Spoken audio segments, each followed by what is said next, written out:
Good morning, everybody. Welcome and aloha. Welcome to Just Talking 24, page 38. Before we go any further, I would just like to express my most heartfelt condolences and message of sympathies to Erica, Kirk, and especially the two kids. These two beautiful children will never know how great their dad was. And I'm pretty sure Erica will show them the way what it is. She's going to be taking over TP, Turning Point America, which is it's a good thing. It's worth following through. It's worth carrying on. The only thing is, it's going to be hard because Charlie, they broke the mold when they made him. He was one of a kind. He was a spirit, a fighting spirit that you don't see anymore. He was one of the things that made America great. You know, um, he's. I would like to say I'm like him, but I'm not. We're gonna agree to disagree. He liked to debate. I like to discuss. Big difference. His son, he wants to prove his point, and he will prove his point. Me, um, I like to prove my point. Everyone loves to be right, but I realize that sometimes I'm not right. I'm wrong. Like I called his killing an execution, not um, an assassination, and I was wrong. It's not an execution. The difference is an execution is warranted by society. It's warranted by a court. It's they're both killings, but one is warranted by decree, and the other one is just done because the guy's stupid. He's a idiot, and his was an assassination. It wasn't an execution. What happens to the killer? I hope it is as an execution. In fact, I'd like to, enter the lottery to pull the trigger. Because yes, Utah still has firing squad. Um, but I mean, that's just me. That's just the way I am. But when I first heard about it, and this is going to sound, please do not get this the wrong way. But I was not shocked. See, I'm new to YouTube. I like YouTube. I watch it all the time, and all these new things is like, can't believe these people. But I retired from the workforce in 2022, and after that, I had a series of surgeries on my knee, which kept me bedridden. And finally, the last surgery I had was on Christmas Eve, 2022. That was a Saturday. And what they did was they replaced the patella tendon in my knee with a cadaver Achilles tendon because I tore the patella tendon doing my rehab. And when you do a tendon surgery, you're allowed to get out of bed because when you do knee surgery, they want you in the bed. You don't move. The only time you move is to go to the restroom or to go to PT and come back. And I try to follow the doctor's, orders because if anything happens, I can blame him, his fault. But this one, they let me out and they let me, walk around. And I went into the living room, and that's where my computer is. And nothing to do, right? So I went on the computer and I found YouTube. And I watched YouTube, and they got all the thumbnails that you pick when you go to you know to the selection. And I don't something about education was a scam. And I go, oh, this looks interesting. And it was Charlie's, podcast or his broadcast. And I started watching him, and I kind of liked what the guy was saying, about education being a scam, of how the the family, the nuclear family needs both parents, and stuff like that. Very conservative, and you know certain things I like the conservative way. Certain things I like the liberal way.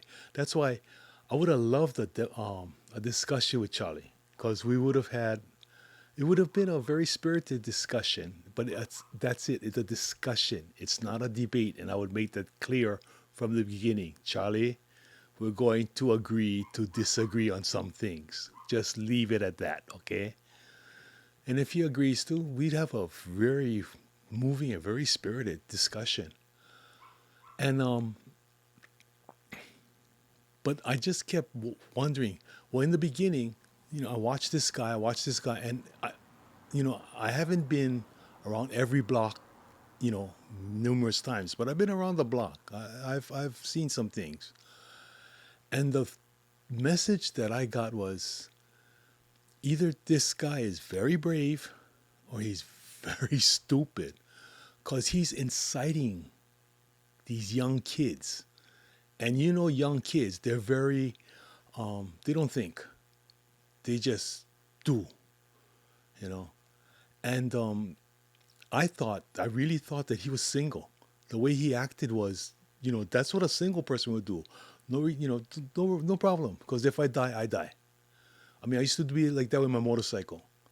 Why are you, in fact, my mom took out accident insurance on me, death insurance.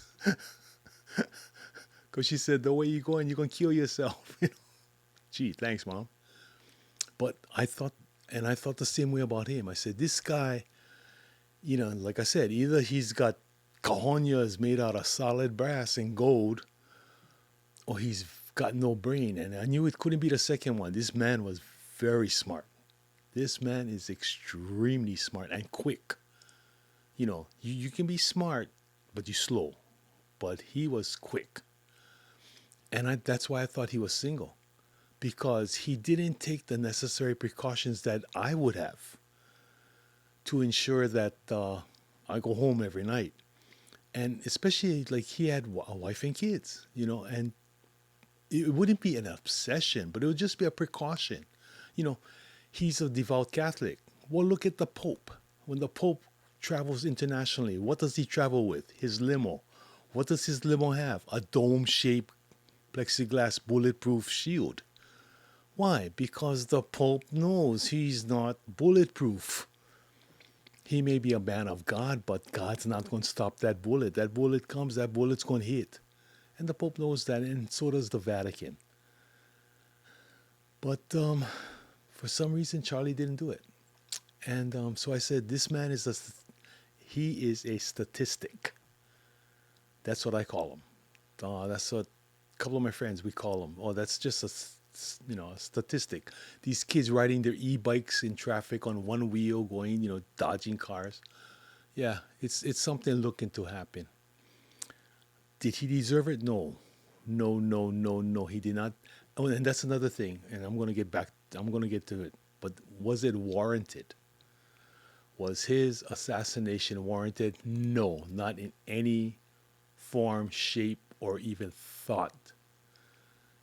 He had the right to free speech, and you got the right not to listen. That's all you got to do. And his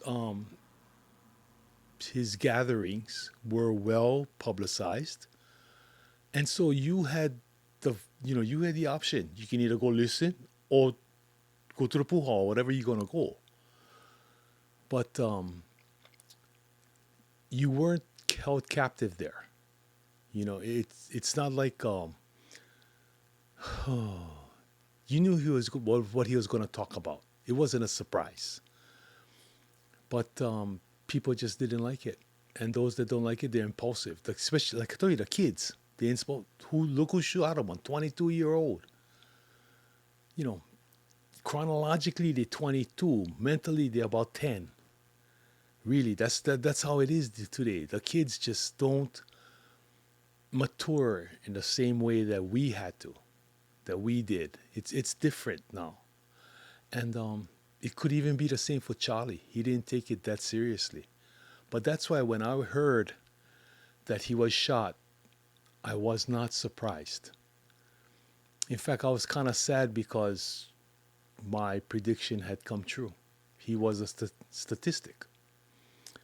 And when I found out he was married and he had two kids, that even hurt me even more. It's like, Charlie, what were you doing? What were you thinking? Brother, you don't do that. Sorry, but you don't do that to your kids. You don't do that to your family. When you get married, family first. You make a vow. When you get married, you take vows. Now, I don't know about you, like I took a vow when I married my wife. And if you listen to the vows, what you're swearing to is that you will accept this person, this woman. If you're a guy, you accept the woman unconditionally, good or bad, sickness and health. You listen to the words, you're taking them unconditionally, but you are taking them. They become a part of you. You become a part of them. And that's a very, very big responsibility. That should become just under God, because you're making your vows to yourself and to God. But that becomes your first priority on this earth. That it's that important. It is. It is. It is that important. And like when I was going to go into police department, I used to go to the squad room, watch the guys suit up. And back then, we didn't have armor, but they all make sure that that the gun got the rounds, the thing is working fine. They got the reloaders. I mean, everything. They're trying to ensure that they're going to go home that night. You get into a situation, even though you run into it, you get one eye looking out always, and that was a bad habit I had when we used to go Vegas. We walking around. I got one eye on the crowd. I got one eye on my surroundings. I try to be aware of where I am and what's happening. And you become complacent. I know people, I mean, they become complacent. And maybe that's what happened with Charlie. I'm not going to second guess the guy. Too late now. What's done is done.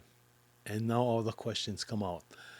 One of the things that's really irking me, well, there are two major things that are really, and pardon the words, but pissing me off.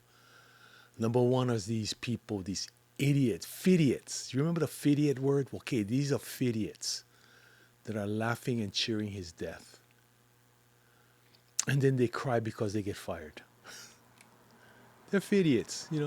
That's a Forrest moment, man. Stupid is, stupid does. It's so upsetting. But then on the other side, it is an indication of our society. It is, folks. Stand up and look at it. Watch it. This is an indicator. The other thing is all these experts microanalyzing the video that's out on the internet. This is grainy, rot gut surveillance video. You gotta understand what pixels are, resonance is. And they're taking apart and they're using their own store-bought software to increase it and to and they're analyzing it and everything, and just to get the 10 minutes of fame. you know I'm just waiting. I'm getting more and more faith in our FBI. I know everybody's going to say, you believe the government, but there's this isn't the government we know. This is Trump's government. Now everybody says, oh, but Trump is really trying. He believes in MAGA. Let me tell you this. This is what happened. This was yesterday. Today is Friday, the 18th. 18th? 19th of September. But yesterday I had to go for a blood test because I'm going for a procedure next week. So I needed a blood test. And I wear my hats, Jus Talkin 24.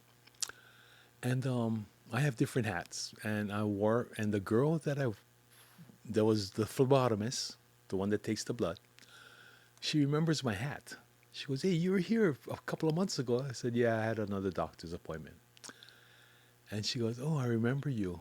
And she goes, "Well, how's that going with the Just Talking?" I told her, "Well, this week I have one that this is the hardest one that I've ever done, and it is. I've lost sleep over this one."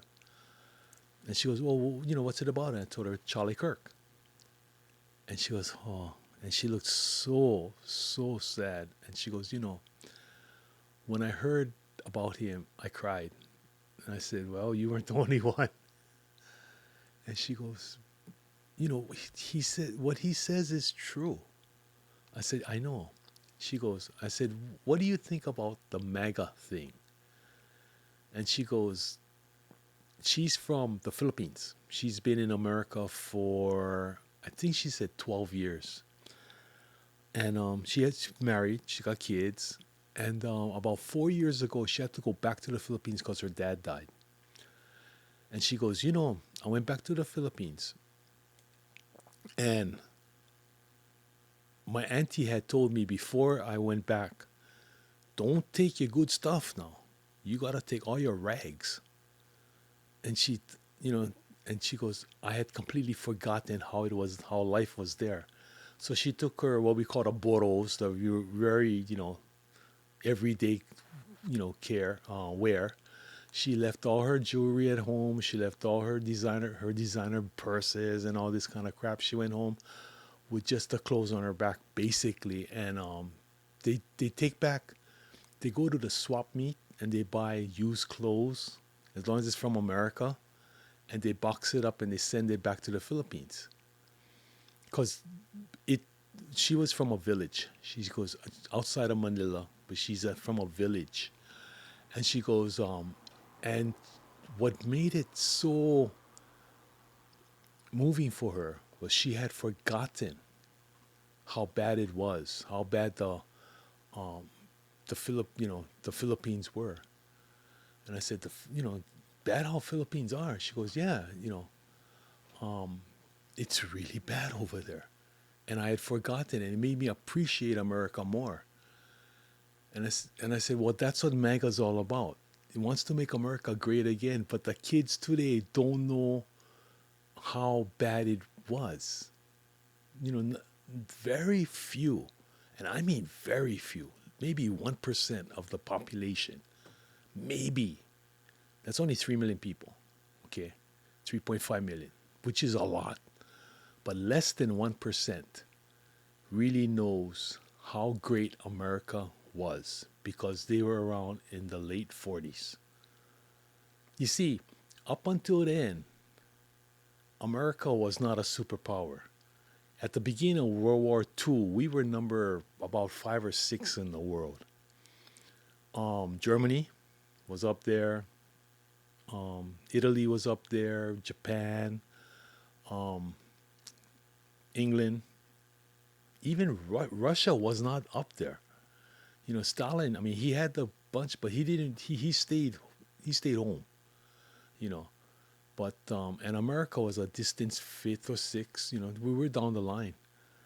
Um, and what Japan's attack did, and FDR knew this. He knew the potential of America. He knew we could be number one. We just needed a kick in the ass. That's all we needed. At the beginning of at the beginning of the war, in December of 1941, they took a poll, and only 8% of the American population were willing to get involved in the war overseas, as they called it.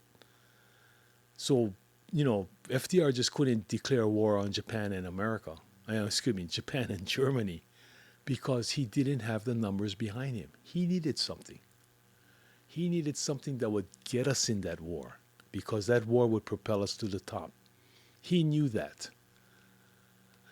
So he picked a fight with Japan, because Germany wasn't going to come to America, to invade us. There's no way, because the transportation availability and the ability of Germany, they didn't have huge ships. They're kind of landlocked, so their concentration is going to be on infantry and air.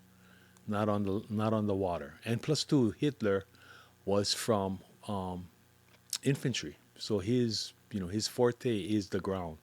He don't care that much about the water. That's why I think Germany only had those two battleships. They didn't have any aircraft carriers. They had the two battleships. One was the Bismarck, and I forget what the other one was, but they both were sunk. So he concentrated on the Wolfpack, the U-boats. The U-boats were way better, more effective of a weapon, and they were able to interrupt the supply chain. See, if you choke out England, you stop their supply, you choke them out. You choke them out, they get weak. He couldn't attack us. He couldn't attack England with an invasion force. And the Battle of Britain, England beat them back because, well, for a lot of times, the flight over there and all the gas that the Messerschmitts and the Stukas had to use was a one-way trip. They never made it back, and you cannot win a war, an air war, with that kind of attrition. Your bombers and everything, if they don't make it back, you gotta build new ones, to attack again, and eventually you're gonna run out.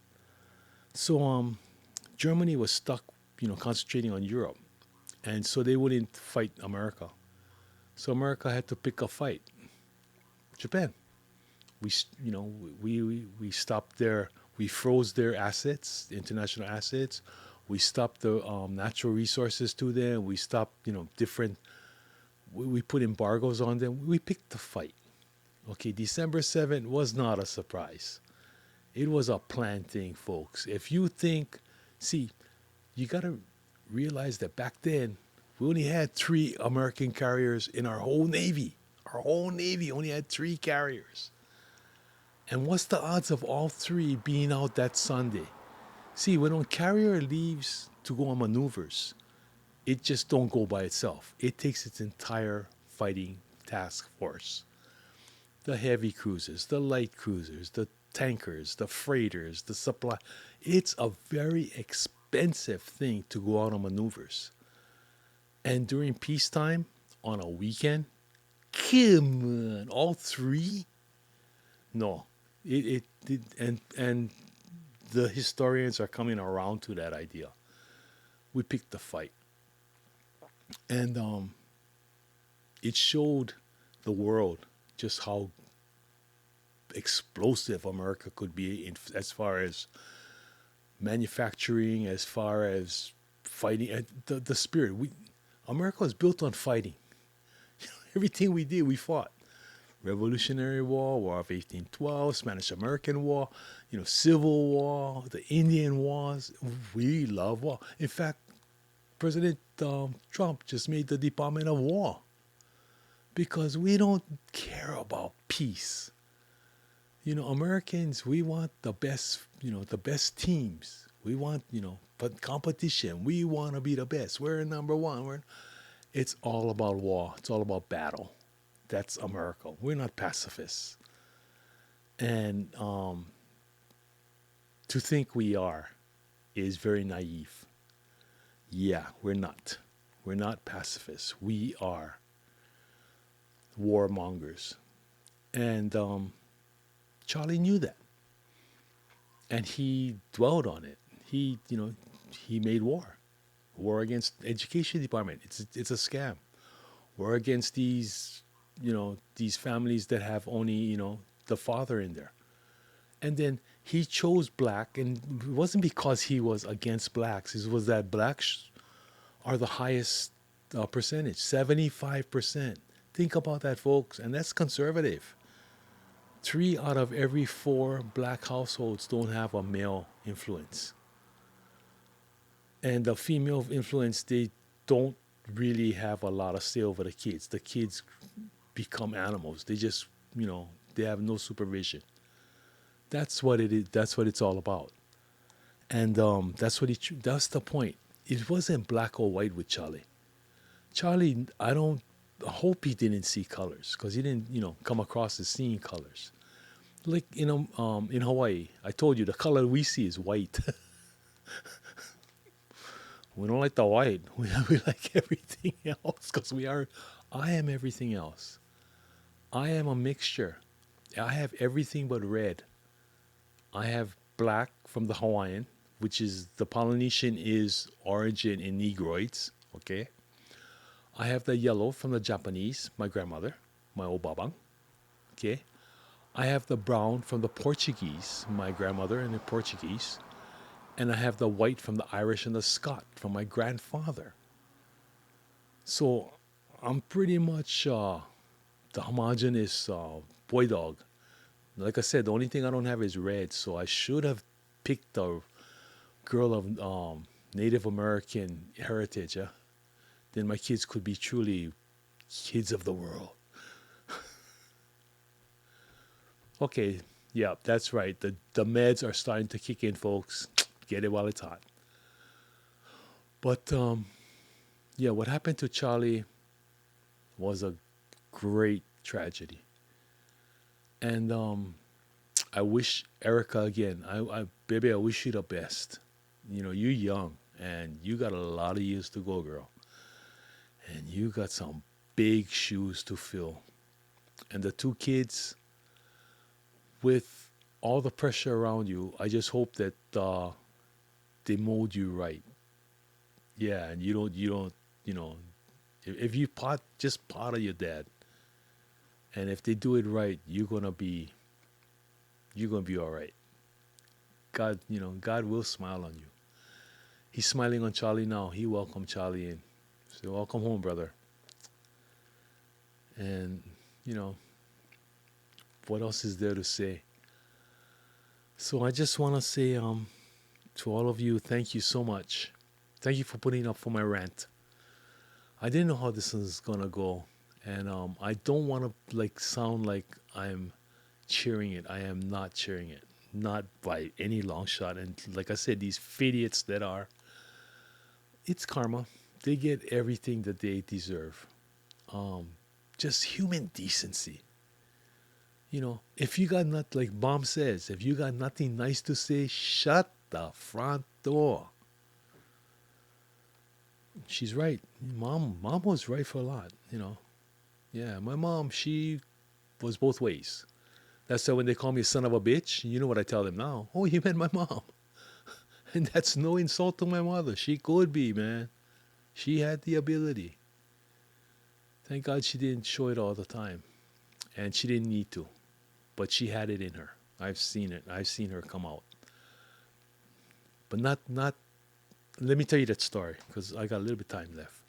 We were in the bus. Before time, in the bus, there were two doors, the front and the back. And if you sat behind the back door, you could smoke. But that was the smoking section. Remember those days? In the plane, you get the smoking section. Restaurants get the smoking section. Yeah, like they're going to be cleaner back there.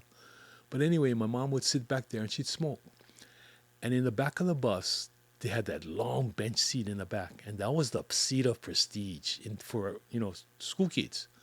You get to that seat, brother, you made it. You there. You there. You the man. But anyway, the kids are back there. And I was very young. I don't even remember how old I was, but I remember this to this day. Their language, every other word was F this, F that, something like today. But in those days, that was very vulgar. And finally, my mom stood up and she turned around. And her words were, and I don't know if it was verbatim, but they were to this extent. If you can't keep a civil tongue in your mouth, shut the hell up. And she looked at them and there was complete silence. And she sat back down, she lit a cigarette, she smoked. And there was silence all the way. And I mean, it wasn't a long ride. It was from the bottom of the valley up into, to the park. Because most of these kids were housing kids. And the door opened and the back of the bus emptied out. Nobody said nothing. Not even the bus driver. And I think the driver, he heard. Everybody heard. Everybody heard my mother. So yeah, she had the ability. She could be one. That's why I am a son of a you know what. But Charlie, just want to say, brother, love you.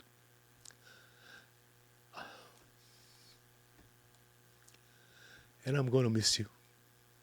I'm going to miss your your wit, you, you know, your weird, like our agree to disagree. Gonna miss that. And just God be with you and Erica and the kids. And to all of you, have a great week. Sorry. Ahui ho, malama pono, and aloha. Oh yeah, don't forget like and subscribe. Tell your friends. Sorry about that. Give me ideas. You guys have a good one. Bye bye.